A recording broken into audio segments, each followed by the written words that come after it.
Recently, my small business turned a year old and I made this slime cake to celebrate her birthday. It was really fun making this cake. It looked very real but not perfect yet because this was my very first slime cake ever made. So I'm just going to walk you through the baking process of this cake.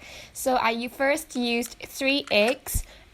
These are actually clear glue and some orange clay for the yolk. I just put them in some eggshells to make them look realistic. I poured some flour in. The thing about flour is that it really melts your slime down, so it is very important to overactivate your slime. And this is some milk, which is actually white glue. And then I put in some unsalted butter, which is actually just clay.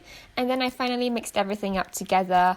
And the texture was really like bread dough. It felt exactly like that, and it was a little bit warm as well after I put in the activator. As you can see here, the dough is pulling away from the sides of the bowl and it's not sticking to my fingers.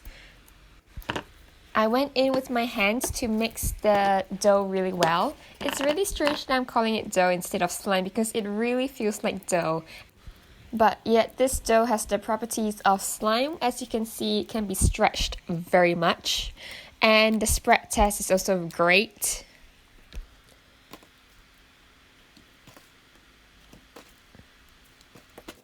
To actually show you the consistency and texture of the dough slime, I quickly made up a portion of thick glossy slime so that you guys can actually see the difference.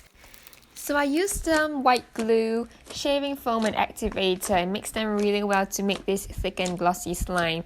And as you can see, I'm placing them side by side.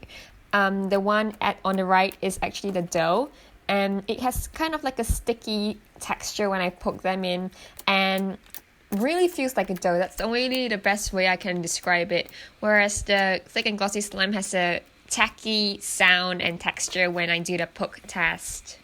Both slimes stretch really well, and I know no one asked for this, but here is a throw test. The thick and glossy slime is actually a bit more bouncy than the dough slime, which tends to stick a bit more. And finally, I actually combined both slimes together because I realized that my cake tin is really huge, and hence I needed more volume of slime to fill the cake tin. Now, to make the slime look as if it had been baked, I knew that I had to do 2 things. Number 1 was to overactivate it because when the cake has been baked, it holds its structure really well and doesn't flow anymore. So I knew I had to overactivate it such that the slime is able to hold its shape. And number 2, I knew that I had to paint it. So here I am placing the overactivated slime into the cake tin. It feels just nicely, I think. Just a bit short, but I think it's okay. And I got my acrylic paint out that I got from Amazon. It's about £10, which comes with a blank canvas and a palette as well. But I don't really use the palette because it gives me more work to clean up. I use an aluminium foil to mix the paint instead. I mainly used 3 colors to paint the cake. They were the yellow colored acrylic paint, tan colored one, and the brown one. And I just dotted the whole area with these 3 colors and just blended the colors all together. And with this letter mold, I used the soft clay to make the name of my small business.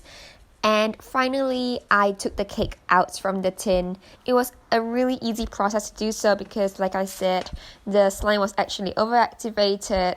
I could have left it at this point and the cake would come off as a cream cheese basket cake maybe. But I decided to go ahead and paint the sides to make it look more, I don't know, but just a personal preference. You can leave it if you want. Then I finally stuck the letters on.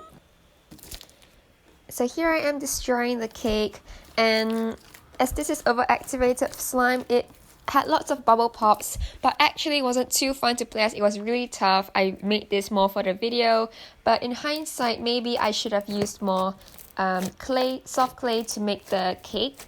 But it would be really expensive to use such a large amount, so I knew I had to use slime instead.